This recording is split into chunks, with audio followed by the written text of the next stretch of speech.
अक्सर कई सारे स्टूडेंट जो हैं दुर्ग वाले टॉपिक में कंफ्यूज हो जाते हैं कि कौन से दुर्ग किस श्रेणी में आते हैं। और अभी कर्मचारी चयन बोर्ड और राजस्थान लोक सेवा आयोग आरपीएससी और आरएसएसबी बोर्ड जो हैं इनसे कुछ बेहतरीन प्रश्न बना रहा है और वो हर बार ये सवाल पूछता है कि कौन सा दुर्ग किस श्रेणी में आता है। जो हमारे चाणक्य जी जो है उन्होंने जो है दुर्गों के 4 प्रकार बताए हैं। इनमें से पहला है ओदक, दूसरा पर्वत दुर्ग, धन्व और वन दुर्ग।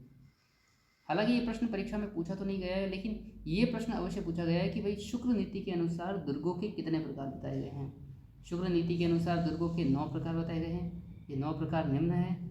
अभी हम इन 9 प्रकारों के बारे में विस्तार से चर्चा करेंगे। इस श्रेणी में जो पहला प्रकार है वो प्रकार है धान्व दुर्ग। धान्व का अर्थ ही होता है मरुस्थल या फिर रेगिस्तान। जो किले जो रेगिस्तानी एरिया में या फिर मरुस्थलीय एरिया में बनाए जाते हैं उन्हें धान्व दुर्ग की कैटेगरी में लिया जाता है। इसमें पहले नंबर पर आता है सोनारगढ़ किला जो जैसलमेर में है, दूसरे नंबर पर है जूनागढ़ किला और तीसरे नंबर पर है नागौर किला। आप देख पा रहे होंगे कि ये तीनों जो किले हैं वो अरावली के इस तरफ है, मतलब मरुस्थलीय एरिया में है। ठीक है, तो ये 3 किले जो हैं धान्व दुर्ग की श्रेणी में आते हैं। दूसरे नंबर पर आते हैं एरण दुर्ग। एरण दुर्ग की श्रेणी में वे दुर्ग आते हैं जो जहाँ पर जाने के रास्ते में कठोर पत्थर हो, कांटे हो, ठीक है, और उस दुर्ग के चारों ओर खाई हो, ठीक है, और वो पूरा एरिया जो है वो पथरीला और जंगली लगता है। तो ऐसे दुर्गों को एरण दुर्ग कहते हैं। इस दुर्ग की श्रेणी में 2 दुर्ग आते हैं, एक तो रणथंभौर का दुर्ग, दूसरा चित्तौड़गढ़ का दुर्ग। अब हम चलते हैं तीसरी कैटेगरी में जिसे कहते हैं गिरि दुर्ग। गिरि का अर्थ होता है जो दुर्ग पर्वत पर बनाए जाते हैं। इस दुर्ग की श्रेणी में पहले नंबर पर है कुंभलगढ़ का दुर्ग जो कि राजसमंद में अवस्थित है, और फिर है मांडलगढ़ दुर्ग जो कि भीलवाड़ा में है, तीसरा है अचलगढ़ का दुर्ग जो सिरोही में है, चौथे नंबर पर है तारागढ़ का दुर्ग अजमेर में, जयगढ़ दुर्ग जयपुर, नाहरगढ़ दुर्ग जयपुर और मेहरानगढ़ का किला जो कि जोधपुर में है। अंतिम जो है वो मेहरानगढ़ का किला जो है जो कि जोधपुर में अवस्थित है। ये सब है जो गिरि दुर्ग की श्रेणी में आते हैं। अब हम इस श्रेणी की चौथी कैटेगरी के बारे में बात करेंगे जो कि है मैदानी दुर्ग।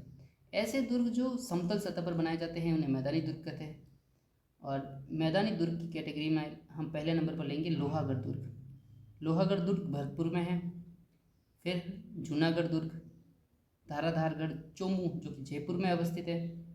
ये तीनों दुर्ग जो हैं वो मैदानी दुर्ग की श्रेणी में आते हैं। इसके बाद जो प्रकार हैं उस दुर्ग के प्रकार को जल दुर्ग या ओदक, आप इसे ट्रिक के नाम से भी याद कर सकते हैं कि अरे यार मारे किला में जानो तो लेकिन वो दक स्यारी पाड़ फैलाया, वो दक है पौनी रो दक फैलाया हुआ। मतलब जो दक मतलब कि ओदक मतलब जिसके चारों ओर पानी हो। जिस दुर्ग में जाने के लिए हमें पानी से यात्रा करनी पड़ती है और पानी के बीचों बीच अवस्थित हो उसे ओदक दुर्ग की श्रेणी में लेंगे। इस श्रेणी में पहला किला है गागरोन का किला जो कि झालावाड़ में है, दूसरा किला भैंसरोडगढ़ जो कि चित्तौड़गढ़ में है, और तीसरा किला जो है वो कोषवर्धन जो कि बारां में अवस्थित है। अगली कैटेगरी में जो दुर्ग आते हैं उन्हें वन दुर्ग कहते हैं। वन से अर्थ ये हम कह सकते हैं कि ऐसे दुर्ग जो वनों में अर्थात जो जंगलों में बनाए जाते हैं। हालांकि ये सघन बीहड़ में बनाए जाते हैं जिसमें मतलब जहाँ पहुँचना बहुत दुर्गम हो, ऐसा जहाँ पर पूरा जंगली एरिया हो। इस श्रेणी में से केवल एक और एकमात्र किला जो सिवाना दुर्ग है। दोस्तों आप एरण में और वन दुर्ग में कंफ्यूज हो सकते हैं, इसलिए आप याद रखना कि वन दुर्ग की श्रेणी में केवल और केवल सघन दुर्ग सिवाना दुर्ग आता है। ठीक है, अगली कैटेगरी है पारिक दुर्ग। पारिक से अर्थ है कि जिसके चारों ओर बड़ी बड़ी खाई हो। और इस श्रेणी में जो पहले नंबर पर दुर्ग है वो दुर्ग है भरतपुर का दुर्ग और दूसरे नंबर पर जूनागढ़ का दुर्ग। जूनागढ़ और भरतपुर के दुर्ग जो हैं वो ऐसे दुर्ग हैं जिसमें दुर्गों के चारों तरफ बड़ी बड़ी खाई बनाई हुई हैं और एक रास्ता जाने का है, बाकी चारों तरफ खाई है।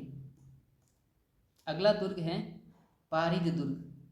पारिद पारिद दुर्ग वे दुर्ग होते हैं जिसमें किले के चारों तरफ बड़ी बड़ी दीवारों का परकोटा बनाया जाता है।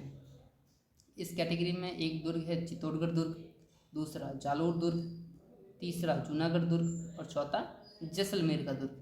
ये चारों जो किले हैं वो पारिद की श्रेणी में आते हैं। हालांकि आप इसमें कंफ्यूज हो सकते हैं कि पारिख और पारिद जो देखने में एक जैसे लगते हैं, तो आप ट्रिक के तौर पर याद रखिएगा कि जिसमें ख है, ख से मीन खाई, ख से आप अर्थ निकालेगा खाई, मतलब जिस दुर्ग के चारों ओर बड़ी बड़ी खाई हो उसे पारिक दुर्ग कहा जाता है। और दूसरी श्रेणी तो पारिद है ही। अभी ऐसे दुर्ग जो एक से अधिक श्रेणी में आते हैं, मतलब कुछ दुर्ग ऐसे हैं जो बेसिकली एक श्रेणी से अधिक श्रेणी में आते हैं, जैसे जूनागढ़ का किला। जूनागढ़ का किला जो है वो 4 श्रेणियों में आता है। पहला है धानव दुर्ग। धानव अर्थात जूनागढ़ का किला जो है वो मरुस्थल में बना हुआ है, इसलिए वो धानव की कैटेगरी में भी आता है, ठीक है। और चूँकि वहाँ पर मैदानी भाग है तो वो मैदानी दुर्ग भी कहलाता है। इसके चारों तरफ खाई है, इसलिए पारिक दुर्ग की श्रेणी में भी आता है, और इसके चारों तरफ बड़ी बड़ी दीवारों का परकोटा भी है, इसलिए हम इसे पारिक दुर्ग की श्रेणी में भी रखेंगे, ठीक है। दूसरे नंबर पर है चित्तौड़गढ़ का दुर्ग। चित्तौड़गढ़ दुर्ग चूँकि वो पहाड़ी पर बना हुआ है, इसलिए वो गिरी दुर्ग की श्रेणी में भी आता है, और इसके चारों तरफ जो है वो बाउंड्री भी है दीवारों की, ठीक है, इसलिए वो पारिद दुर्ग की श्रेणी में भी आता है। और जो जैसलमेर का किला जो है, चूँकि वो रेगिस्तानी एरिया में बना हुआ है, इसलिए वो धानव दुर्ग की कैटेगरी में आता है, और उसके चारों तरफ भी दीवारें हैं, दीवारों का परकोटा, इसलिए वो पारिद दुर्ग की श्रेणी में भी आते हैं। आई होप आपको इन दुर्गों के बारे में समझ में आ चुका है और आप इनमें अंतर करना सीख चुके हैं कि कौन से दुर्ग किस श्रेणी में आते हैं। अगर आपको ये वीडियो पसंद आ रहे हैं तो मुझे कमेंट करें, कि ताकि मैं आपके लिए इसी प्रकार एक बढ़िया AI इमेजेस से आपको सारा सिलेबस समझा सकूं।